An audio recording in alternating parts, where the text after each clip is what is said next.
സത്യപ്രകാരമുള്ള വേദഗ്രന്ഥം നിന്റെ മേൽ ഇറക്കി തന്നിരിക്കുന്നു.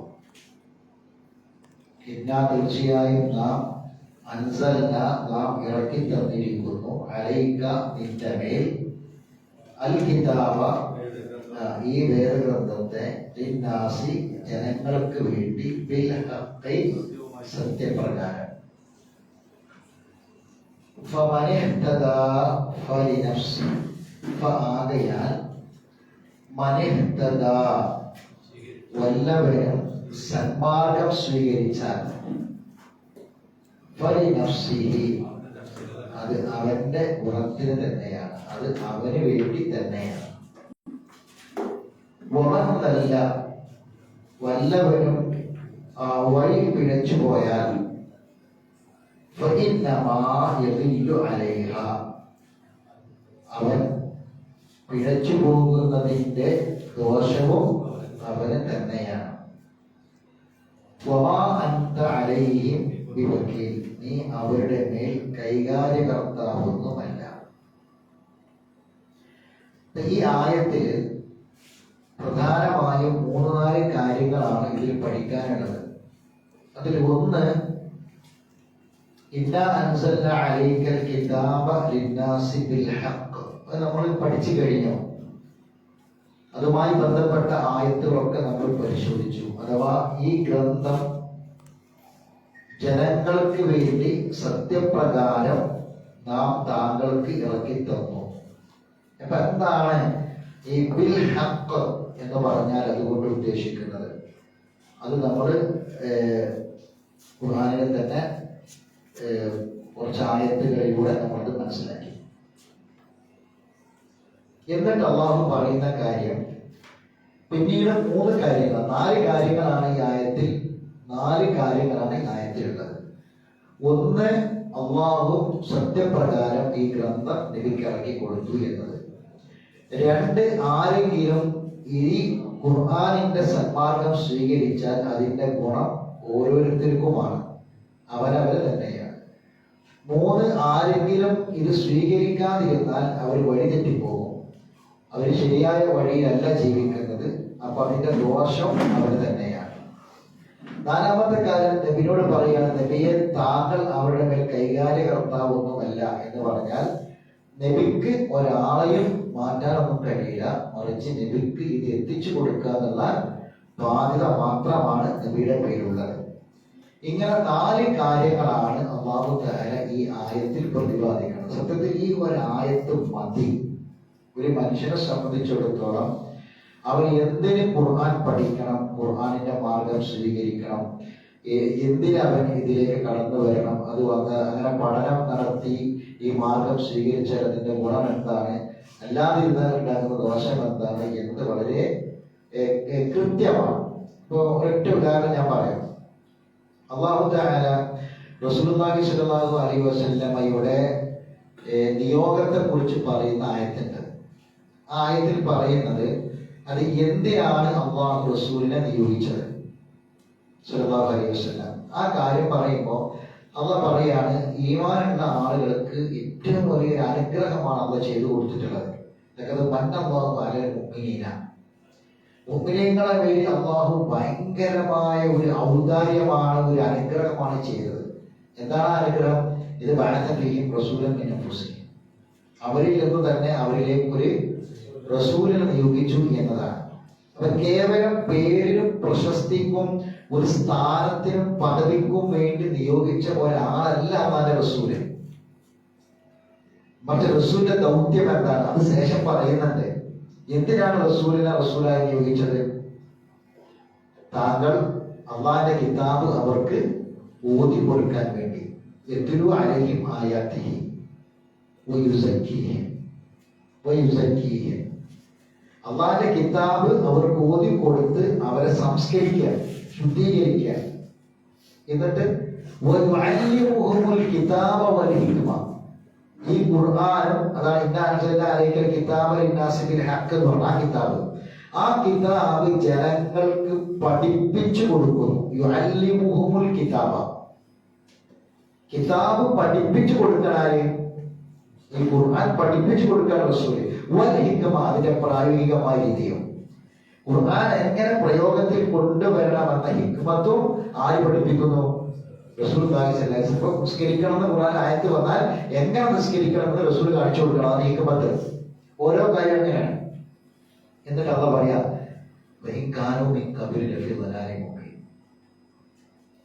അതാണ് ഏറ്റവും പ്രധാനം. ഇത് ഇല്ലായിരുന്നെങ്കിൽ, ഈ ഗ്രന്ഥം ഒരാൾക്കില്ല എങ്കിൽ വഴികളിലാണ്. അപ്പൊ അതാണ് ഈ ആയത്തിൽ അള്ളാഹ് പറയുന്നത്.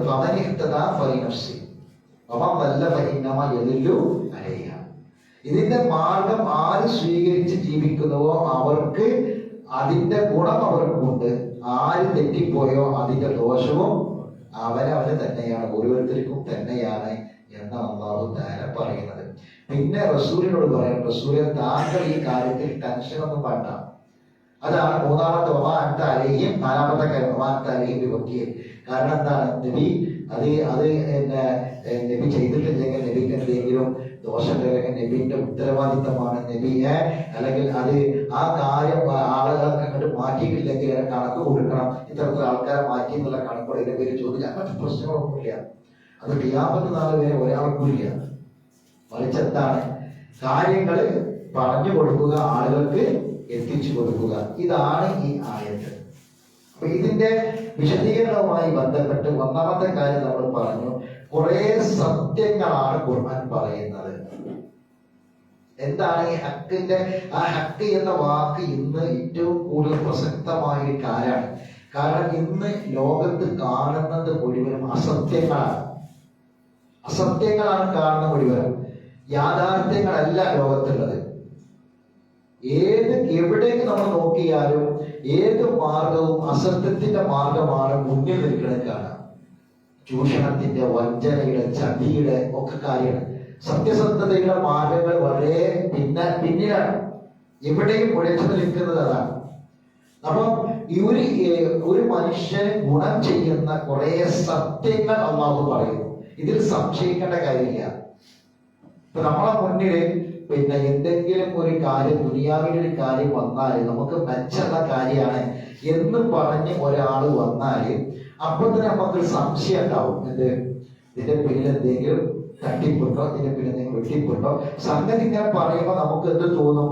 പൊതുവെ നല്ല കാര്യമാണ്, നമുക്ക് മെച്ചം തന്നെയാണ് എന്ന് നമുക്ക് തോന്നും. പക്ഷെ എന്നിരുന്നാലും എന്തെങ്കിലും ഈ കാര്യത്തിൽ വല്ല ചതിയോ വഞ്ചനയോ എന്തെങ്കിലുമൊക്കെ ഉണ്ടോ എന്ന് ഒരു പക്ഷേ നമുക്ക് ഉള്ളിൽ തോന്നും. പക്ഷെ ഈ ഖുർആൻ പറയുന്ന ഒരു കാര്യവും എന്തല്ല, അസത്യമല്ല, സത്യമാണ്. മരണം അത് സത്യമാണ്, മരണത്തോടു കൂടി തീരില്ല. രണ്ടാമതൊരു ജീവിതമുണ്ട്, സത്യമാണ്, സംശയിക്കണ്ട. ഇത് നമ്മുടെ ദുനിയാവിലെ എന്തെങ്കിലും കാര്യങ്ങൾ നമുക്ക് നഷ്ടപ്പെടുത്താൻ വേണ്ടി അള്ളാഹ് പറയുന്ന കാര്യമല്ല. ദുനിയാവിലുള്ള എന്തെങ്കിലും സുഖങ്ങളോ സൗകര്യങ്ങളോ അനുഭൂതികളോ ഇല്ലാതെയാക്കാൻ വേണ്ടി അള്ളാഹുവിന്റെ റസൂല് വെറുതെ ഇങ്ങനെ പറയുന്ന ഒരു കാര്യമായിട്ട് ഇതിനെ കണക്കാക്കണ്ട. ഇതിന്റെ പിന്നിൽ എന്തെങ്കിലും ഗൂഢമായ തന്ത്രമുണ്ടെന്ന് ആരെങ്കിലും ചിന്തിച്ചാൽ അതിനൊരു പ്രസക്തി ഇല്ലാന്നാണ് അള്ളാഹ് പറഞ്ഞത്. ഇത് സത്യം മാത്രമാണ് അള്ളാഹു പറയുന്നത്, കുറെ യാഥാർത്ഥ്യങ്ങളാണ്. അതുകൊണ്ട് ഇപ്പൊ ഈ ഞാൻ നേരത്തെ പറഞ്ഞ കാര്യം, എന്തൊരു വിഷയം വന്നാലും ഇപ്പൊ നമ്മളിങ്ങനെ ബാഗിൽ നിന്നാൽ നമ്മളങ്ങനെ നിർബന്ധിക്കും അല്ലെ, എന്താ പറയാ, അങ്ങനെ എടുത്തോളി ഇങ്ങനെ പറയും, പറഞ്ഞ് നിർബന്ധിച്ചിട്ട് നമ്മൾ അതിലെങ്ങനെ കൊണ്ട് ചാടിക്കാള ശ്രമം നടത്തും അല്ലെ. എങ്കിൽ അള്ളാഹ് പറയുകയാണത് ഇത് ഇങ്ങനെ കുറെ സത്യങ്ങളാണ്, വല്ലവരും സ്വീകരിച്ചാൽ അതിന്റെ ഗുണം അവനെന്നെ. അപ്പൊ ഇത് അങ്ങനെ ഒഴിഞ്ഞു പറയാൻ. ഇനി നമുക്കിതിൽ പഠിക്കാനുള്ള ആയത്തുകളിലൂടെ വരുന്ന കാര്യങ്ങൾ എന്താണെന്ന് വെച്ചാൽ, എങ്ങനെയാണ് ഒരാൾക്ക് ഇതിന്റെ സന്മാർഗം കിട്ടുക, അങ്ങനെ എങ്ങനെയാണ് അത് അവന് ഗുണകരമായി മാറുക. ഇതാണ് ഇപ്പൊ നമ്മൾ കഴിഞ്ഞ ഏതാനും ക്ലാസ്സുകളിലായി പറഞ്ഞു വന്ന ആയത്തിലുള്ളത്. ഈ ഖുർആനിന്റെ ഹക്ക് ഒരാൾ സ്വീകരിക്കുമ്പോൾ അത് എന്താണ് ഹക്ക്, എങ്ങനെയാണ് ഹക്ക് അങ്ങനെ ബോധ്യപ്പെടും, അത് നമ്മൾ പറഞ്ഞു. രണ്ടാമത്തെ കാര്യം, ഇത് സ്വീകരിച്ചാൽ അതിന്റെ ഗുണം അവനവന് തന്നെയാണ് എന്ന് പറയുമ്പോൾ എങ്ങനെ സ്വീകരിക്കണം, ഒന്ന് എങ്ങനെയാണ് ഇത് സ്വീകരിക്കേണ്ടത്, രണ്ടാമത്തത് സ്വീകരിച്ചാൽ ഗുണം ഉണ്ടാകുമെന്ന് പറഞ്ഞാൽ അതിന്റെ ഗുണം എങ്ങനെയൊക്കെയാണ് ഒരാൾക്ക് ഉണ്ടാകുക. അടുത്ത കാര്യം, ഇത് തെറ്റിപ്പോകുക എന്ന് പറഞ്ഞാൽ എങ്ങനെയാണ്, തെറ്റിപ്പോയാൽ ഉണ്ടാകുന്ന ദോഷങ്ങൾ എന്തൊക്കെയാണ്, ഇതാണ് നമ്മൾ പഠിച്ചു വേണ്ടത്. കുറെ കാര്യങ്ങൾ നമ്മൾ പറഞ്ഞു. അവസാനം പറഞ്ഞ ആയത്തെ ഏതായിരുന്നു? കഴിഞ്ഞ ക്ലാസ്സിൽ ലാസ്റ്റ് പറഞ്ഞ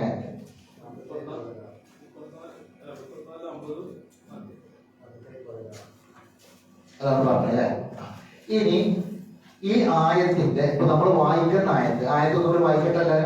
ഇന്ന അൻസൽനാ അലൈക്കൽ കിതാബ ലിന്നാസി ബിൽ ഹഖ് ഫമൻ ഇഹ്തദാ ഫലിനഫ്സി വമൻ ളല്ല ഫഇന്നമാ യദുല്ലു അലൈഹാ വമാ അൻത അലൈഹിം ബിവകീൽ. ഇനി സൂറത്ത് യൂനുസിലെ 108-ാമത്തെ ആയത്ത് വായിക്കാം. സൂറത്ത് യൂനുസിലെ 10:108.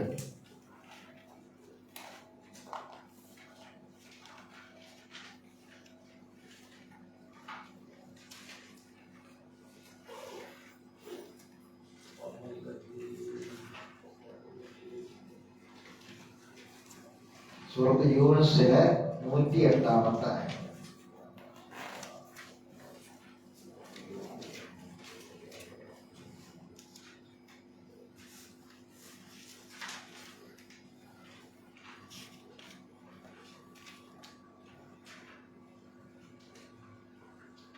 ലാസ്റ്റ് 2 ആയത്താണ്. സൂറത്ത് യൂനുസിലെ അവസാനത്തെ 2 ആയത്ത് കണ്ടില്ല? കണ്ട? സൂറത്ത് യൂനുസിലെ 108, 109 ആയത്തുകളാണ്. നോക്കട്ടെ.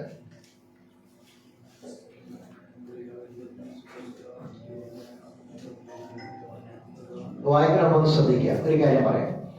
ഈ നമ്മൾ വായിച്ച ആയത്തിൽ, സുമറിലെ ആയത്തിൽ അള്ളാഹു നബിയോട് പറയാണെന്ന് വമാ അൻത അലൈഹിം ബിവകീൽ. ആ നബിയോട് പറഞ്ഞ കാര്യം നബി ജനങ്ങളോട് പറയാണ്. നബിയോട് അള്ളാഹ് പറഞ്ഞു താങ്കൾ അവരുടെ മേൽ വക്കീലല്ല.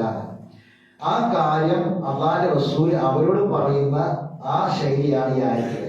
വമാ അന അലൈക്കും ബിവകീൽ, ഞാൻ നിങ്ങളുടെ മേൽ അല്ലാന്ന് നബി പറയും. നബിയോട് മറ്റേ ആയത്തിൽ നബിയോട് അള്ളാഹ് പറഞ്ഞത് നീ അവരുടെ മേൽ വക്കീൽ. അപ്പൊ നബി അവരോട് പറയണത് ഞാൻ നിങ്ങളുടെ മേൽ വക്കീലല്ല.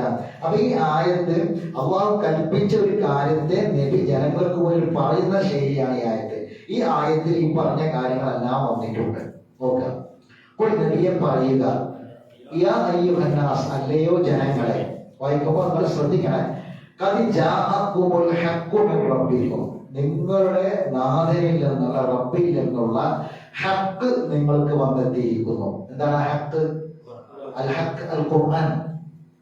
ഹഖ് ഖുർആനാണ്. അപ്പം ആ ഹഖ് നിങ്ങൾക്ക് ഇതാ വന്നെത്തിയിരിക്കുന്നു. ആ സത്യം നിങ്ങൾക്ക് വന്നെത്തിയിരിക്കുന്നു. ഫമൻ ഇഹ്തദാ ഫഇന്നമാ യഹ്തദി ലിനഫ്സി, ആകയാൽ ആർ ഈ ഹഖിന്റെ മാർഗം സ്വീകരിക്കുന്നുവോ അതിന്റെ ഗുണം അവന് തന്നെയാണ്. വമൻ ളല്ല, ആരാണോ വഴിതെറ്റിപ്പോകുന്നത് ഫഇന്നമാ യദുല്ലു അലൈഹാ, അതിന്റെ ദോഷവും അവന് തന്നെയാണ്. വമാ അന അലൈക്കും ബിവകീൽ, ഞാൻ നിങ്ങളുടെ മേൽ ഉത്തരവാദിത്വം ഏൽപ്പിക്കപ്പെട്ടവനൊന്നുമല്ല. ശരി, ഇനി പറയുന്ന ആയത്താണ് ഇതിന്റെ പ്രായോഗിക വശം. നോക്കി, നീ ഇത്തിബാഅ് ചെയ്യുക. എന്താണ് മനിഹ്തദ എന്ന് പറഞ്ഞാൽ? ഈ മാർഗം സ്വീകരിക്കുക എന്ന് പറഞ്ഞാൽ എന്താണ്? ഇത്തിബാഅ്. എന്താണ് ഇഹ്തദ എന്ന് പറഞ്ഞാൽ? ഇത്തബഅ എന്നാണ്. അതിനെ പിൻപറ്റുക എന്നാണ്. അതാണ് ഇഹ്തദ, സന്മാർഗം സ്വീകരിക്കുക എന്ന് പറഞ്ഞാൽ. അപ്പൊ ഇത്തിബാഅ് അല്ലാഹുവിനെയും റസൂലിനെയും ഇത്തിബാഅ് ചെയ്യാം. അപ്പൊ നബിയെ താങ്കൾ ഇത്തിബാഅ് ചെയ്യണം. മാ, യാതൊന്നിനെ, യൂഹാ ഇലൈക, താങ്കൾക്ക് വരുന്ന വഹ്യ്. എന്താണ്? താങ്കൾക്ക് വരുന്ന വഹ്യിനെ താങ്കൾ ഇത്തിബാഅ് ചെയ്യാം. അപ്പൊ വഹ്യ്, ഖുർആനും വഹ്യാണ്, ഹദീസും വഹ്യാണ്, രണ്ടും വഹ്യാണ്. അതാണ് കിതാബും ഹിക്മത്തും. നേരത്തെ പറഞ്ഞ വയുഅല്ലിമുഹുൽ കിതാബ വൽ ഹിക്മ. അപ്പൊ അതെന്ത് ചെയ്യണം? അത് താങ്കൾ ഇത്തിബാഅ് ചെയ്യണം, പിൻപറ്റണം. അവിടെയാണ് ഇഹ്തദ എന്ന് പറഞ്ഞത്. ആര് ഈ മാർഗത്തെ പിൻപറ്റി ജീവിക്കുന്നുവോ അതിന്റെ ഗുണം അവന് കിട്ടും എന്നതാണ്. ആര് ഇത്തിബാഅ് ഇല്ലാതെ ജീവിക്കുന്നുവോ അതിന്റെ ദോഷം അവന് തന്നെയാണ്. ഇനി എന്ത് വേണ്ടി വരും? ഇത്തിബാഅ് ചെയ്യണമെങ്കിൽ, ഇത്തിബാഅ് ചെയ്യണമെങ്കിൽ നല്ല ക്ഷമ വേണം. ഒരു കാര്യം അത് സത്യമാണ് എന്ന് ബോധ്യപ്പെട്ട് കഴിഞ്ഞാൽ അത് ഇത്തിബാഅ് ചെയ്യണമെങ്കിൽ നല്ല ക്ഷമ വേണം. ക്ഷമ ഏതിലാണ്? ക്ഷമ എന്ന് പറയുന്നത് ദേഷ്യം പിടിക്കുമ്പോൾ ക്ഷമിക്കാതെ നമുക്കൊക്കെ അറിയുള്ളൂ. ദേഷ്യം പിടിക്കുമ്പോഴുള്ള ക്ഷമയല്ല ഒന്നാമത്തെ ക്ഷമ. പിന്നെ ഏതാണ്? ഒരു തിന്മ ചെയ്യുന്ന ഒരു തിന്മയെ നിർത്താനുള്ള മനസ്സിന്റെ ശക്തിക്കാണ് ക്ഷമ എന്ന് പറയാം. അതാണ് ഒന്നാം സ്ഥാനത്തിലാണ്. നമ്മളൊരു തിന്മ ചെയ്യുന്നുണ്ട്, ഒരു തെറ്റ് ചെയ്യുന്നുണ്ട്, ആ തെറ്റ് നമ്മൾ ചെയ്തുകൊണ്ടേ ഇരിക്കുന്നു. അപ്പൊ അത് പാടില്ല എന്ന് നമ്മൾ ഖുർആനിൽ കാണുന്നു, ഹദീസിൽ കാണുന്നു. അപ്പൊ നമുക്ക് ഇത്തിബാ എങ്ങനെ അവിടെ വരിക? ഇത്തിബാ എങ്ങനെ വരിക? അത് ഒഴിവാക്കലാണ്. പക്ഷെ അത് ഒഴിവാക്കാൻ നമ്മളെ കൊണ്ട് പറ്റുന്നില്ല. സംഗതി അറിയാം, കേട്ടു, പക്ഷെ ഒഴിവാക്കാൻ കഴിയുന്നില്ല. അപ്പൊ ഒഴിവാക്കണമെങ്കിൽ എന്ത് വേണം? നല്ല ക്ഷമ വേണം. അതുകൊണ്ട് കിട്ടുന്ന എല്ലാ സുഖങ്ങളെയും ഗുണങ്ങളെയും നമ്മൾ ഒഴിവാക്കി വെക്കണം, മാറ്റി വെക്കണം. മാറ്റി വെച്ചെങ്കിൽ മാത്രമേ ആ മാറ്റി വെക്കണമെങ്കിൽ പലതും നമ്മൾ എന്ത് ചെയ്യും? ഒഴിവാക്കേണ്ടി വരും. അത് നല്ല ക്ഷമ വേണം. അതാണ് അള്ളാഹു പറയുന്നത് വസ്ബിർ. കണ്ടാ, വത്തബിർ വസ്ബിർ. നന്നായിട്ട് ശ്രദ്ധിക്കണം കേട്ടോ. ഇത് ഖുർആനിലെ തദബ്ബുറാണ്. ഇഹ്തദാ ഫമൻ ഇഹ്തദാ എന്നതാണ് വാക്ക്, നമ്മൾ പഠിച്ച വാക്ക്, ആവർത്തിച്ചു വരുന്ന വാക്ക്. ഈ ഖുർആനിന്റെ സന്മാർഗം ആര് സ്വീകരിക്കുന്നുവോ, സ്വീകരിക്കണമെങ്കിൽ രണ്ട് കാര്യമാണ്. ഒന്ന് ഇത്തിബാഅ്, രണ്ട് സബ്ർ. മനസ്സിലായി? ഖുർആനിന്റെ സന്മാർഗം സ്വീകരിക്കാൻ കഴിയണമെങ്കിൽ രണ്ട് കാര്യങ്ങൾ വേണം. ഒന്ന് ഇത്തിബാഅ് വേണം, രണ്ട് സബ്ർ വേണം. അതാ വസ്ബിർ. രണ്ട് അംറുഫിലാണ് ഈ ആയത്തിലുള്ളത്. രണ്ട് അംറുഫില, കൽപ്പനാ ക്രിയ. ഒന്ന് വത്തബിഅ്, രണ്ട് വസ്ബിർ. വത്തബിഅ് എന്ന് പറഞ്ഞത് മാ യുഹാ ഇലൈക എന്നുള്ളതാണ്. എന്നാൽ സബ്ർ എന്തിനാണ്? സബ്ർ എന്തിനാണ്? വൈകി അള്ളാഹു ഒരു കാര്യത്തിൽ തീർപ്പ് കൽപ്പിക്കുന്നത് വരെ ക്ഷമിക്കാം. അള്ളാഹു ഒരു കാര്യത്തിൽ തീർപ്പ് കൽപ്പിക്കുന്നത് വരെ ക്ഷമിക്കുക. എന്താ? അള്ളാഹു ഒരു കാര്യത്തിൽ പറഞ്ഞ തീർപ്പ് എന്താണോ അതാണ് നമ്മൾ എന്ത് ചെയ്യേണ്ടത്? അനുസരിക്കേണ്ടത്. അവിടെ എന്ത് വേണം? ക്ഷമ വേണ്ടി വരും. മനസ്സിലായല്ലോ പറഞ്ഞത്? ഒരു കാര്യം അള്ളാഹ് വിധിച്ചു, അതാണ് അള്ളാഹിന്റെ തീർപ്പ് എന്ന് പറഞ്ഞാല്. ഇപ്പൊ എങ്ങനെ ഉദാഹരണം പറയാം? ഇപ്പൊ ചെയ്തുകൊണ്ടിരിക്കുന്ന ഖുർആൻ ഇറങ്ങുന്ന കാലത്തേക്ക് നോക്കി നിങ്ങൾ പെട്ടെന്ന് മനസ്സിലാവും. ഖുർആൻ ഇറങ്ങുന്ന കാലത്തേക്ക് നോക്കിയാല് എല്ലാവരും കള്ളുടിക്കണവരാണ്, കള്ളുടിയന്മാരാണ്, എല്ലാവരും കള്ളുടിയന്മാരാണ്. അതിന്റെ ഭയങ്കര ബിസിനസ്സാണ്. മദ്യത്തിന്റെ ഭയങ്കരമായ ബിസിനസ് നടക്കുന്ന കാലാണ്. അപ്പൊ എന്താ ഉണ്ടായത്? അള്ളാഹിന്റെ തീർപ്പ് വരികയാണ്. എന്താണ് അള്ളാഹിന്റെ തീർപ്പ്? ഹറാമാണ്. അപ്പൊ ആ തീർപ്പ് വന്നു കഴിഞ്ഞാൽ എന്ത് ചെയ്യണം? കുടിക്കാൻ വേണ്ടിയിട്ട് എടുത്ത ആൾക്കാര് അതവിടെ വെച്ചു. മനസ്സിലായി പറഞ്ഞേ? കുടിച്ച ആൾക്കാർ ഛർദിച്ചു. പിന്നെ അവർക്ക് സംശയം ഉണ്ടായി, എങ്ങനെ അത് ഇങ്ങനെ പാടില്ല എന്ന് പറഞ്ഞ് അവര് ഈ ഇത്തിബാഉം ഇഹ്തിദാഉമാണ് നമ്മൾ ഈ പറയുന്നത്. ഇതിന്റെ ഗുണം എങ്ങനെ കിട്ടിയെന്നുള്ള, ആ ഗുണം കിട്ടിയ ആൾക്കാരാണ് സ്വഹാബികൾ. ഇതിന്റെ ഗുണം കിട്ടിയ ആൾക്കാരാണ് റസൂൽ. അവർക്ക് ഖുർആൻ പഠിപ്പിച്ചു കൊടുക്കണം, ഓതി കൊടുക്കല്ല. ഖുർആൻ ഓതാൻ പഠിപ്പിക്കല്ല, നമ്മൾ ഓതാനെ പഠിപ്പിക്കുള്ളൂ. മദ്രസയിൽ ഖുർആൻ പഠിപ്പിച്ചു കൊടുക്കാൻ ജനങ്ങൾ കിതാബ്. അപ്പൊ എന്തായി? അത് പഠിച്ച അവരിൽ മാറ്റണ്ടായി. അപ്പൊ അവരത് പിൻപറ്റാണ്, ഇത്തിബായി ചെയ്യാൻ അവർക്ക് നല്ല സ്വഭാവമുണ്ട്. അപ്പൊ അള്ളാഹിന്റെ തീർപ്പ് വരുന്നത് വരെ ക്ഷമിക്കാന്ന് പറഞ്ഞാൽ അവര് തീർപ്പിന് വന്നപ്പോ അതിന് ഇനിയിപ്പോ ഏതായിരുന്നാലും കുറെ വാങ്ങിച്ചില്ല, ഈ സ്റ്റോക്കാണ് തീരട്ടെ, വാങ്ങിച്ച സ്റ്റോക്ക് തീരട്ടെ, അല്ലെങ്കിൽ കൊണ്ടുവന്നിട്ട് തീരട്ടെ, ഇതൊന്നും അവർ പറഞ്ഞില്ല. തീർപ്പിട്ട് വന്നപ്പോ എന്താക്കി? അവർ ഒഴിവാക്കി. എന്നിട്ട് അവസാനം അവർക്ക് പിന്നെ ബേജാറ് തുടങ്ങി. എങ്ങനെ ബേജാറ്? ഒരു ചെയ്തു വരുന്ന ഒരു തിന്മയെ കുറിച്ച് പിന്നീട് അതിനെ നിർത്തിയാലും എന്തുണ്ടാകും? ചെയ്തിനെ കുറിച്ച് ഒരു ബേജാറുണ്ടാവും, അല്ലെ? സഹാബിക്ക് ആവശ്യമില്ല. കാരണം എന്താ? അവര് കുടിച്ച കാലത്ത് എന്തല്ല ഹറാമാക്കിയിട്ടില്ല. എന്നിട്ട് അവർക്ക് പേടി. എന്നിട്ട് ആ ഹറാമായ ഒരു കാര്യത്തിലെ സൂക്ഷ്മത നോക്കിങ്ങൾ. അതാണ് ഫലി നഫ്സി എന്ന് പറഞ്ഞത്. ആ സൂക്ഷ്മത എന്ന് പറഞ്ഞാല് എങ്ങനെ? അവർക്ക് നിർത്താൻ വേണ്ടി പറഞ്ഞ് നിർത്തിയാൽ മതി, പക്ഷെ അവർ നിർത്തിയിട്ട് അവർക്ക് എന്തായാലും സൂക്ഷ്മത അവസാനിച്ചില്ല. അവസാനം അവര് പിന്നെ അങ്ങോട്ട് ശരിക്ക് വീപ്പകളൊക്കെ തച്ച് തകർത്ത് പൊട്ടി ഒഴുകി ഗ്യാലൻ കണക്കിന് മദ്യമാണ് ഒഴുകിയത്. അക്ഷരാർത്ഥത്തിലാണ് ഒഴുകിയത്. ആലങ്കാരിക വാക്കല്ല. ശരിക്കും മദ്യത്തിന്റെ നദി ഒഴുകാൻ മാത്രം കള്ളുകൾ, അത്രയും വീപ്പകൾ, മദ്യം നിറച്ച വീപ്പകൾ ഓരോ വീട്ടിന്റെ മുന്നിൽ ഉണ്ടായിരുന്നു. അതൊക്കെ ഒഴുകിയിട്ട് അവസാനം എന്തായെന്ന് ചോദിച്ചാൽ നമ്മളെ ഇവിടുത്തെ മാറ്റി സ്പിരിറ്റ് അല്ല ഒരേ കള്ള്, കട്ടുന്ന സാധനമല്ല. അവര് കുടിച്ച കള്ള് എന്ന് പറഞ്ഞാല് മുന്തിരിയും അതുപോലെ തന്നെ ഈത്തപ്പഴവും ഒക്കെ അതിന്റെ സത്തുകൾ ഉണ്ടാക്കിയിട്ട് ലഹരി കിട്ടാൻ വേണ്ടിയിട്ടുള്ള ബാക്കി കാര്യങ്ങളൊക്കെ ചെയ്തിട്ട് ഉണ്ടാക്കിയ സംഗതിയാണ്. അതല്ലാതെ എന്തില്ല അതില് വേറെ കൃത്രിമങ്ങളൊന്നും ഇല്ലാത്ത കള്ള അവര് കുടിച്ചത് നമ്മൾ മനസ്സിലാക്കണം. എന്നിട്ട് ആ കള്ള് ഒഴുകിപ്പോയ ഭാഗത്ത് പുല്ല് മുളച്ചു. ഒരു ഭാഗത്ത് വെള്ളം ഒഴുകി നനഞ്ഞ ഭാഗത്ത് എന്ത് ചെയ്യും? പുല്ല് മുളക്കും. എന്നിട്ട് ആ പുല്ല് ഒട്ടകം തിന്നു. അപ്പൊ ഏത് പുല്ല ഒട്ടകം എന്നുള്ളത്?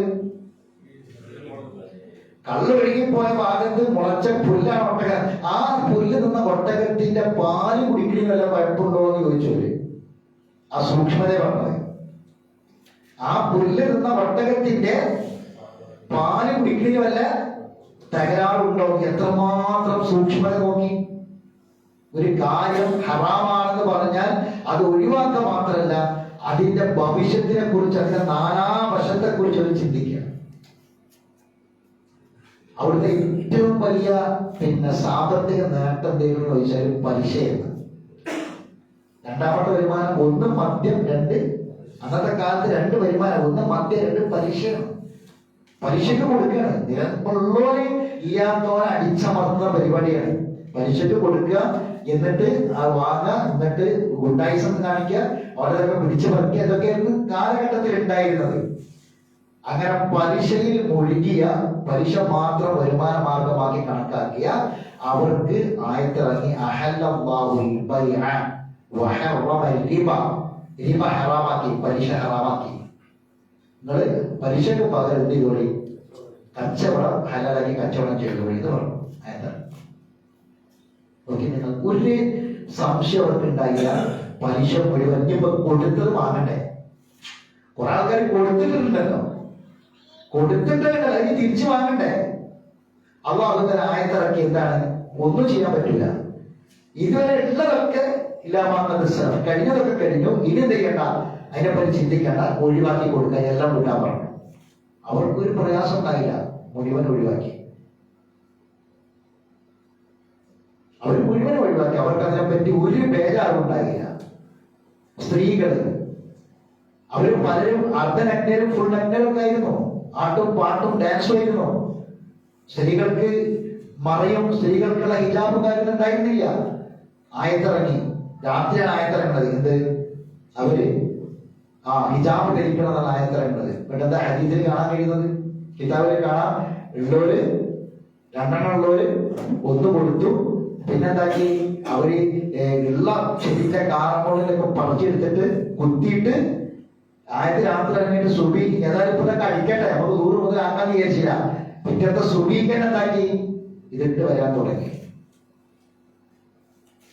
ഇതാണ് ഫസ്ബിർ ഹത്താ യഹ്കുമല്ലാഹ് വഹുവ ഖൈറുൽ ഹാക്കിമീൻ. തീർപ്പ് കൽപ്പിക്കുന്നവരിൽ ഉത്തമനാണ് അല്ലാഹ്. അല്ലാഹ് ഒരു കാര്യം തീർപ്പ് കൽപ്പിച്ചാൽ ഇനി അത് നമ്മളെ കോടതിനെ വരെ സംശയിക്കുന്ന ഒരു കാലഘട്ടം നമ്മുടെ നാട്ടിലുണ്ടല്ലോ, അല്ലെ?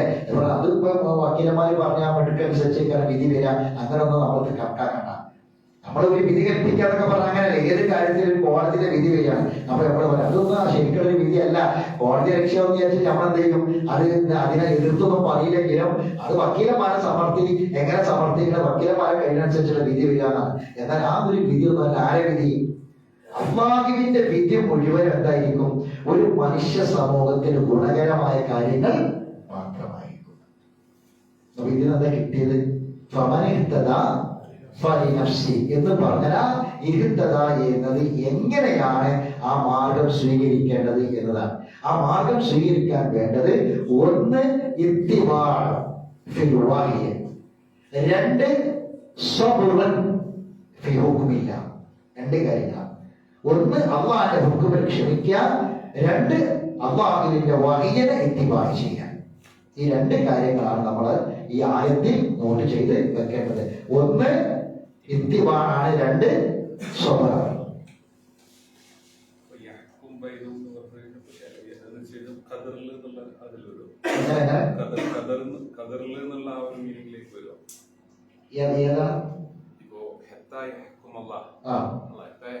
ചില കാര്യങ്ങൾ നമ്മൾ കുറച്ചിങ്ങനെ വെയിറ്റ് ചെയ്തിരുന്നുള്ള അല്ല ഇവിടെ ഇവിടെ അള്ളാഹുവിന്റെ വിധി എന്ന് പറഞ്ഞത് പിന്നെ അത് സ്വബറിനും അതുപോലെ തന്നെ ഇത്തിബായിനും വേണ്ടി പ്രയോഗിക്കുന്ന രണ്ട് പ്രയോഗങ്ങൾക്ക് ശേഷം വരുന്ന ഒന്ന് മാ എന്ന വാക്കും രണ്ട് ഹത്ത എന്ന വാക്കുമാണ്. ആ രണ്ട് വാക്കുകളാണ്. അത് അള്ളാഹുവിന്റെ വിധി ഇവിടെ ഈ ഹുക്കുമ ഒരു നിയമത്തിലാണ്. കാരണം ഇവിടുത്തെ ഷറഇന്റെ നിയമം ഇത്തിബായി ചെയ്യുക. നിങ്ങൾ പറയുന്നത് കമാകതിറുകളിലൊക്കെയുള്ള നമ്മൾ അള്ളാഹുവിന്റെ അതങ്ങനല്ല, ആ ഉദ്ദേശമല്ല ഇവിടെ. ഇവിടെ ഒരു ശരീരത്തിന്റെ നിയമം ഖുർആനിൽ ഒരു നിയമം ഇറങ്ങുമ്പോൾ ആ നിയമം ഇറങ്ങിക്കഴിഞ്ഞാൽ നമ്മളിങ്ങനെ വെയിറ്റ് ചെയ്തിരിക്കുകയാണ്. അപ്പം വരുന്നത് വരെ മനസ്സിലായി പറഞ്ഞത്. അതിപ്പോ ഒരു കാരണം അവർക്ക് അറിയായിരുന്നു. ഇപ്പൊ കള്ളു കുടിക്കുക ആദ്യം വന്ന ആയത്ത് എന്താണ്? ആദ്യം വന്ന ആയത്ത് പിന്നെ നിങ്ങൾക്ക് ഉപകാരത്തെക്കാൾ കൂടുതൽ ഇതിൽ ഉപദ്രവമുണ്ട് എന്ന് പറഞ്ഞു, നിരോധിച്ചിട്ടില്ല. പിന്നെ എന്താ പറഞ്ഞെന്ന് ചോദിച്ചാല് പിന്നെ നിങ്ങൾ സ്വലാത്ത പറഞ്ഞു സുഖാറ, നിസ്കരിക്കാൻ പോകുമ്പോൾ കണ്ടുപിടിക്കരുതെന്ന് പറയണം. അപ്പൊ ഇവരിത് ഇങ്ങനെ വെയിറ്റ് ചെയ്ത് നിൽക്കുകയാണ്. ഏത് അള്ളാന്റെ ഹുക്മ വരട്ടെ. അവർക്കറിയാം പലിശന്റെ എല്ലാ ദോഷങ്ങളും അനുഭവിക്കുന്ന ഒരു സമൂഹമാണ്. അവർക്കറിയും എന്ത് പലിശ ഹറാമാക്കും എന്ന് അവർക്കറിയും. വ്യഭിചാരം സാർവത്രികത മാത്രമല്ല, വിവാഹത്തിന്റെ മാനദണ്ഡം വ്യഭിചാരമായിരുന്നു. വ്യഭിചാരമായിരുന്നത് വിവാഹത്തിന്റെ മാനദണ്ഡമായിട്ടല്ല നിശ്ചയിച്ചിരുന്നത്. അപ്പൊ അവർക്കറിയാം എന്ത് ഇത് വിരോധം. അപ്പം ആ അള്ളാന്റെ ഹുക്മ വരുന്നത് വരെ നിങ്ങൾ കാത്തിരിക്കുക, ക്ഷമിക്കുക. ആ വരെ എന്നുള്ളതാണ് എന്ത് ഇവിടുത്തെ ഹത്ത എന്ന വാക്കുകൊണ്ട് ഉദ്ദേശിക്കുന്നത്. ക്ലിയർ ആയോ? ശരി. ഇനി 17-15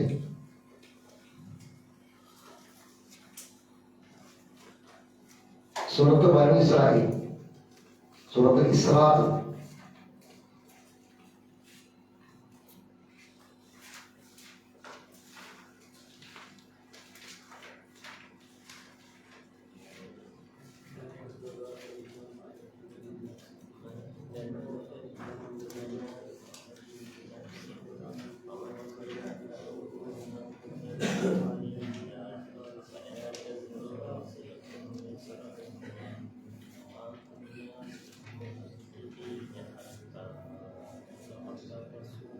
എന്തുകൊണ്ടാണ് ഇനി അടുത്ത വിഷയം ഈ അവനവന് തന്നെയാണ് അതിന്റെ ഗുണമെന്നും അവനവന് തന്നെയാണ് അതിന്റെ ദോഷമെന്നും പറയുന്നതിന്റെ കാരണം എന്താണ്? ശ്രദ്ധിക്കുക. നമ്മൾ പിന്നെ 13-ാമത്തെ ആയത്ത് മുതൽ വായിക്കണം. 13-ാമത്തെ ആയത്ത് മുതൽ വായിക്കുമ്പോഴാണ് അതിന്റെ ആശയം പൂർണ്ണമായിട്ട് കിട്ടുക. ഒന്ന്, വകുല്ല ഇൻസാനി, എല്ലാ ഓരോ മനുഷ്യനും അവന്റെ ശകുനം അവന്റെ കഴുത്തിൽ തന്നെ നാം ബന്ധിച്ചിരിക്കുന്നു. ഓരോരുത്തൻ്റെതും അവനവന്റെ പരിധിയിലാണ്. അവനവന്റെ കാര്യം അവനവൻ നോക്കണം. ഇത് അള്ളാഹ് പറയാണ്. ഓരോരുത്തരുടെയും കാര്യങ്ങൾ അവനവന്റെ കാര്യം അവനവന്റെ പരിധിയിൽ നാം കെട്ടിയിട്ടുണ്ട്, നാം ബന്ധിച്ചിട്ടുണ്ട്. മനസ്സിലായിട്ട് പറഞ്ഞത്? അതുകൊണ്ട് ആരെങ്കിലും ഒക്കെ ചെയ്താൽ നമ്മൾ കഴിച്ചിലായി പോകുന്ന കരുതണ്ട. നമ്മൾ ചെയ്യാനത് നമ്മൾ തന്നെ ചെയ്യണം. ബാക്കി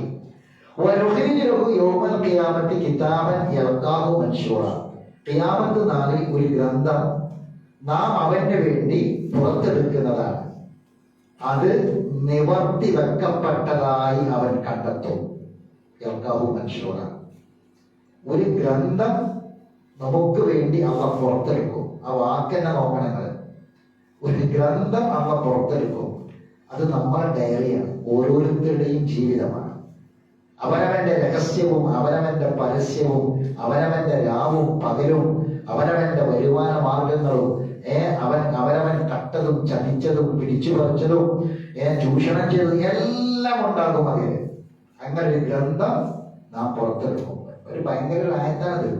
അള്ളാഹ് പറഞ്ഞ കാര്യം ഓരോരുത്തരുടെയും കാര്യങ്ങൾ അവനവന്റെ പിരടിയിൽ നാം ബന്ധിച്ചിട്ടെടുത്ത് പറഞ്ഞതായോ.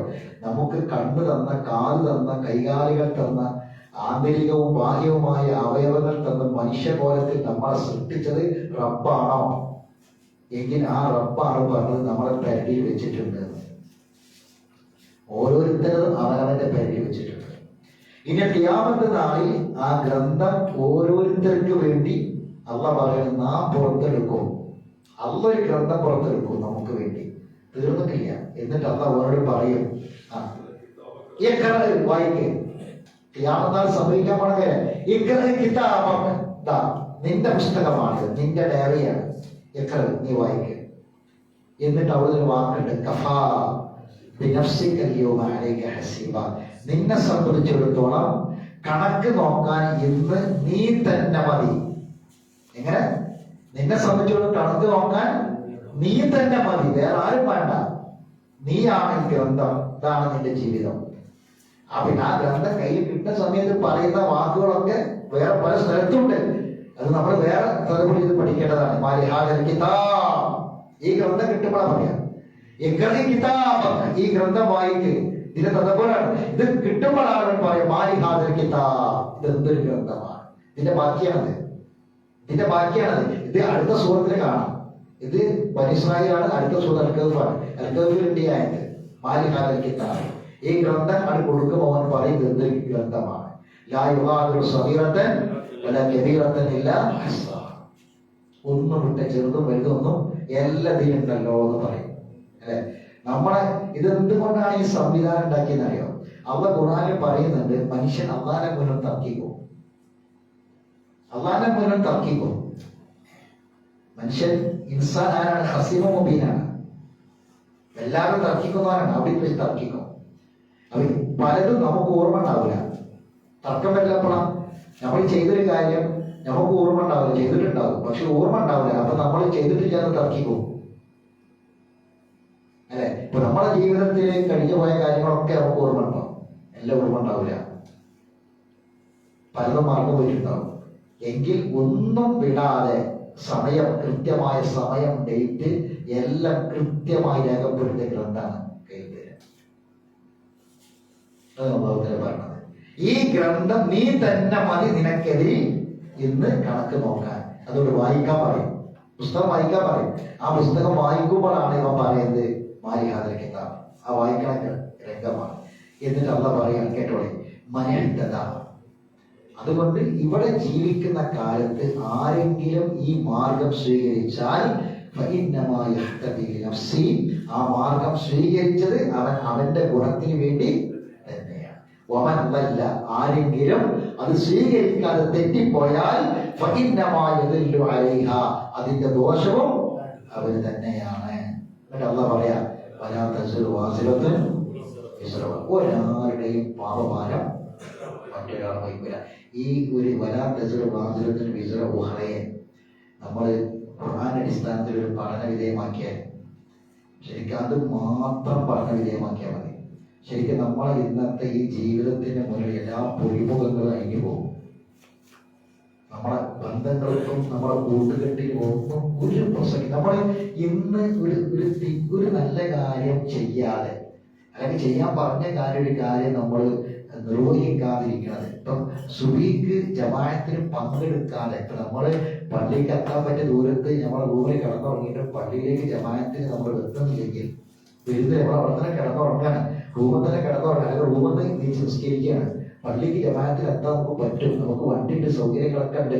ഏതെങ്കിലും ഒരു പള്ളിയിൽ ജമാഅത്തിൽ എത്താൻ പറ്റും. പക്ഷെ അതിന് വരാതെ നമ്മൾ അവിടെ കിടന്നുറങ്ങാണ്. നമുക്ക് എഴുന്നേൽക്കാൻ കരുതുക. നമ്മൾ എഴുന്നേൽക്കുന്നത് നമ്മൾ വരുന്നില്ല എന്ന് കരുതുക. നമ്മൾ അങ്ങനെ ജീവിച്ചു. ഓരോ കാര്യങ്ങളും അങ്ങനെ ജീവിച്ചു. എന്നിട്ട് അവസാനം നമ്മളെ സമയം കഴിഞ്ഞു, ദുനിയാവിലെ ടൈം കഴിഞ്ഞ് നമ്മൾ പോവുകയാണ്.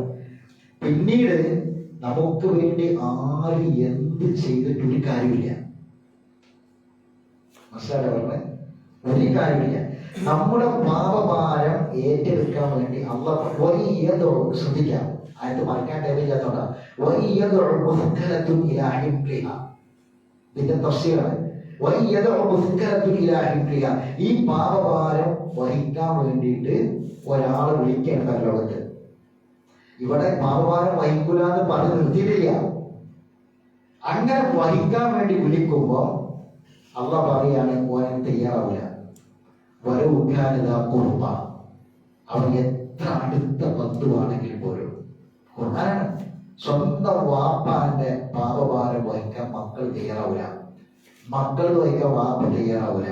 അപ്പൊ ഖുർആൻ പറയാണ്, ഒരാളുടെയും പാപഭാരം മറ്റൊരാൾ വഹിക്കുക, അവനവൻ്റെത് അവനവൻ തന്നെ ചെയ്യേണ്ടത്. ഇതിന്റെ ഓപ്പോസിറ്റ് എന്താ? ഇതിന് നേരെ വിപരീതം ഇതേ ആയത്തിന്റെ കൂട്ടത്തിൽ, ഇതിന്റെ വിശദീകരണത്തിൽ നജ്മിൽ പറയുന്നുണ്ട്. അതെന്താന്ന് വെച്ചാൽ എല്ലാ പ്രവാചകന്മാർക്കും കൊടുത്ത വേദഗ്രന്ഥത്തിന്റെ ചുരുക്കം എന്താണെന്ന് അറിയോ എന്ന് ചോദിക്കേണ്ട നബിനോട്. അത് ഭയങ്കര സംഗതിയാണല്ലോ. മുമ്പുള്ള നബിമാർക്കൊക്കെ കൊടുത്ത വേദഗ്രന്ഥത്തിന്റെ ചുരുക്കം എന്താണെന്ന് അറിയോ? എന്നിട്ട് ഇബ്രാഹിമിന്റെ സുഹൃത്തിൽ എന്താ ഉള്ളത് നബിയെ താങ്കൾക്ക് അറിയോ ചോദിക്കട്ടെ. ഇബ്രാഹിം നബിന്റെ ഏഴിൽ എന്താ ഉള്ളതെന്ന് അറിയോ? മൂസ നബി കൊടുത്ത ഏഴിൽ എന്താ ഉള്ളതെന്ന് അറിയോ? എന്താണ്? അല്ലാത്ത വാസിറത്തൻ സൂറത്ത് നജ്മ് രണ്ട് ഭാഗം. ഒന്നെന്താണ്? അല്ലാത്ത വാസിറത്തൻ. ഇതിന്റെ വിശദീകരണം ഞാൻ പറഞ്ഞത്. അത് പിന്നെ ഒരാളുടെയും പാപഭാരം മറ്റൊരാൾ വഹിക്കൂല എന്നാണ്. അതിന്റെ ബാക്കിയുടെ നേരെ ഓപ്പോസിറ്റ് എന്താണ്? ഓരോ മനുഷ്യനും മരിക്കണം, അവനവൻ ചെയ്തതല്ലാതെ കിട്ടൂല, അവനവൻ ചെയ്തതല്ലാതെ കിട്ടൂല. ഇപ്പൊ നമ്മുടെ നാട്ടിലെന്താണത്? മരിച്ചാല് മയ്യത്ത് പള്ളിക്കെ കൊണ്ടയച്ച് പിന്നെ മയ്യത്ത് നിസ്കാരം കഴിഞ്ഞാല് പിന്നെ മുസ്ലിയാരും പറയണത് ഈ മയ്യത്തിന്റെ പേരിലുള്ള തഹ്ലീല് മറ്റന്നാൾ പരിഗണിച്ച് നടക്കുക. എങ്ങനെ? എന്താ തഹ്ലീല്? മരിച്ചോടത്ത് മരിച്ച മയ്യത്തിന് വേണ്ടി 3 4 തഹ്ലീലില്ലേ അല്ലേ? എന്താ തഹ്ലീൽ പറഞ്ഞാല്? തഹ്ലീൽ എന്താ? തഹ്ലീൽ അല്ലേ അറിയില്ലേ? തഹ്ലീൽ എന്താ? ലാ ഇലാഹ ഇല്ലല്ലാഹ്. ലാ ഇലാഹ ഇല്ലല്ലാഹ്. തഹ്ലീൽ കേട്ടിട്ടില്ല? തഹ്ലീൽ ഇല്ല എന്നുള്ള പരിപാടി. മരിച്ച മയ്യത്തിന് അന്നെ പറയും 3 അന്ന് തഹ്ലീലാന്നാ പറയാ. തഹ്ലീൽ പള്ളിക്ക് വെച്ചിട്ടുണ്ടാകും, പെരി വെച്ചിട്ടുണ്ടാകും, നല്ല വിഭവസമൃദ്ധമായ ഭക്ഷണം ഉണ്ടാക്കും. എന്നിട്ട് 10,000 ലാ ഇലാഹ ഇല്ലല്ലാഹ്, 50,000 ലാ ഇലാഹ ഇല്ലല്ലാഹ്, ലക്ഷം ലാ ഇലാഹ ഇല്ലല്ലാഹ് വേർതിരിക്കുകയാണ്. എന്നിട്ട് ഒരാള് 1000, ഒരാൾ 1000, അങ്ങനെ 10 അല്ലെങ്കിൽ 10,000. ഒരാൾ 10,000 ചെല്ലുകയാണെങ്കിൽ 10 ആള് കൂടിയിട്ട് 1,00,000. അങ്ങനെ 1 കോടി ചെല്ലിയിട്ട് കാര്യമില്ല. മരിക്കണ സമയത്ത് മരിക്കണവന് ലാ ഇലാഹ ഇല്ലല്ലാഹ് ഒരു വട്ടം ചൊല്ലിയിട്ട് മരിക്കണം. മരിക്കണവന് ഒരു വട്ടം ലാ ഇലാഹ ഇല്ലല്ലാഹ് ചൊല്ലിയിട്ട് മരിക്കണം. അല്ലാത്തവന് കോടിക്കണക്കിന് ലാ ഇലാഹ ഇല്ലല്ലാഹ് മറ്റൊരു ചൊല്ലിയിട്ട് കാര്യമില്ല, ഒരു പ്രയോജനം കിട്ടൂല. അവനവൻ ചെയ്തത് മാത്രം. ഇനി നിങ്ങൾ നോക്കി, റസൂൽ പറഞ്ഞു മരിച്ചാലും കിട്ടുന്ന 3 കാര്യങ്ങൾ എന്ന് പറഞ്ഞു അല്ലെ? എങ്ങനെ? മരിച്ചാലും കിട്ടുന്ന 3 കാര്യങ്ങൾ എന്തൊക്കെയാണ്? ഒന്ന്, വലതും സ്വാലിഹും എന്നുപോലും അല്ലെ, പ്രാർത്ഥിക്കുന്ന മക്കളെ. അത് ശരിക്കും ആരമല? വാപ്പാരമലാണ് അല്ലെ? ഈ മക്കൾ ഇങ്ങനെ ആയത് ആരെ പ്രവർത്തനം കൊണ്ടാ അല്ലെ? അത് അവന്റെ പ്രവർത്തനം തന്നെയാണ്. ജാരിയായ സദക്ക മരിക്കണ മുമ്പ് കൊടുത്തു പോയതുകൊണ്ടാണ് കിട്ടിയത് അല്ലെ? ഒരു പള്ളി ഉണ്ടാക്കി, ഒരു കിണറുണ്ടാക്കി, അത് അവൻ ജീവിച്ചിരിക്കുന്ന കാര്യം ചെയ്തതാണ് കിട്ടുന്നത്. മനസ്സിലായിട്ടോ പറഞ്ഞത്? ഉപകാരപ്പെടുന്ന വിജ്ഞാനം നമ്മൾ ഒരാൾക്ക് ഒരു അറിവ് പറഞ്ഞു കൊടുത്തു അല്ലെ? അത് നമ്മൾ മരിച്ചാലും അതങ്ങനെ കാര്യങ്ങൾ ചെയ്യപ്പെടും. അത് അവനവന്റെ പ്രവർത്തനമാണ്, അതന്നെ കിട്ടുള്ളൂ, അതൊന്നും കിട്ടൂല. അപ്പൊ അതുകൊണ്ട് ജീവിക്കുന്ന കാലത്ത് ആര് ഈ സന്മാർഗം സ്വീകരിച്ചു അങ്ങനെ ഗുണമുള്ളവരാണ്. ഇനി ബാക്കി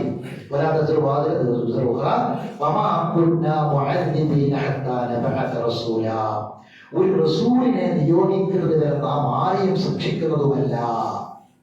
എന്താ അർത്ഥം? ഒരു റസൂലിനെ നിയോഗിക്കുന്നത് വരെ നാം ആരും ശിക്ഷിക്കൂല എന്ന് പറഞ്ഞാൽ നമ്മളെല്ലാരും ശിക്ഷിക്കുന്നതാണ് പറഞ്ഞത്. അതിന്റെ കാരണം എന്താ? റസൂലിനെ നിയോഗിച്ചു കഴിഞ്ഞു എന്നാണ്. റസൂല് വന്നു. എന്തിനാണ് റസൂൽ വന്നത്? അള്ളാഹ് ഈ കാര്യങ്ങൾ നമുക്ക് അറിയിച്ചു തരാനാണ് ആര് വന്നത്? റസൂൽ വന്നത്. ആ റസൂല് നമുക്ക് ഇത് അറിയിച്ചു തന്നിട്ടുണ്ട്. അതുകൊണ്ട് ഇനിയും അത് സ്വീകരിക്കാൻ വൈമനസ്യം കാണിക്കുകയാണെങ്കിൽ ശിക്ഷ ഉറപ്പാണ്. അതാണ് ഈ ആയത്ത്. അപ്പൊ ഗുണം എന്താണെന്ന് മനസ്സിലായി, ദോഷം എന്താണെന്ന് മനസ്സിലായി, ഹിദായത്ത് സ്വീകരിക്കുന്ന മാർഗം എങ്ങനെയാണ് എന്ന് മനസ്സിലായി. ഇതാണ് നമ്മൾ ഇപ്പോൾ ഈ ആയത്തിന്റെ വിശദീകരണവുമായി ബന്ധപ്പെട്ട് മറ്റ് ആയത്തുകളിലൂടെ നമുക്ക് പഠിക്കാനുള്ളത്. ഇൻഷാ അല്ലാഹ് ബാക്കി കാര്യങ്ങൾ അടുത്ത ക്ലാസ്സിൽ വിശദീകരിക്കാം. അല്ലാഹു സുബ്ഹാനഹു വ തആല നമുക്ക് ദീർഘായുസ്സും ആഫിയത്തും പ്രദാനം ചെയ്യുമാറാവട്ടെ. പഠിച്ച കാര്യങ്ങൾ മറക്കാതെ അള്ളാഹു അവന്റെ മനസ്സിൽ നമ്മുടെ മനസ്സിൽ അള്ളാഹു ഇറങ്ങി തരുമാറാവട്ടെ. അള്ളാഹു സുബ്ഹാനഹു വ തആല പരിശുദ്ധ ഖുർആൻ കൂടുതൽ പഠിക്കാനും അത് പ്രകാരം അമൽ ചെയ്യാനുമുള്ള തൗഫീഖ് നമുക്ക് പ്രദാനം ചെയ്യുമാറാവട്ടെ. അറിവില്ലായ്മ കൊണ്ട് വന്നുപോയ തെറ്റുകുറ്റങ്ങൾ അള്ളാഹു നമുക്ക് വിട്ടുകൊടുത്ത് നന്നാക്കി തരുമാറാവട്ടെ. അള്ളാഹു സുബ്ഹാനഹു വ തആല നമ്മുടെ കൂട്ടത്തിൽ മരണപ്പെട്ടവർക്ക് എൻ്റെ 5 കൊല്ലത്തെ പഠനത്തിൽ എൻ്റെ ഉസ്താദായിരുന്ന CP സൈദുൽ മദനി കഴിഞ്ഞ ദിവസം മരണപ്പെട്ടു. അള്ളാഹു തആല എൻ്റെ പ്രിയപ്പെട്ട ഗുരുനാഥനെ മഗ്ഫിറത്തും റഹ്മത്തും പ്രദാനം ചെയ്യുമാറാവട്ടെ. അദ്ദേഹം പഠിപ്പിച്ചു തന്ന കാര്യങ്ങളാണ് ഇന്ന് ഞാൻ മറ്റുള്ളവർക്ക് പഠിപ്പിച്ചു കൊടുക്കുന്നത്.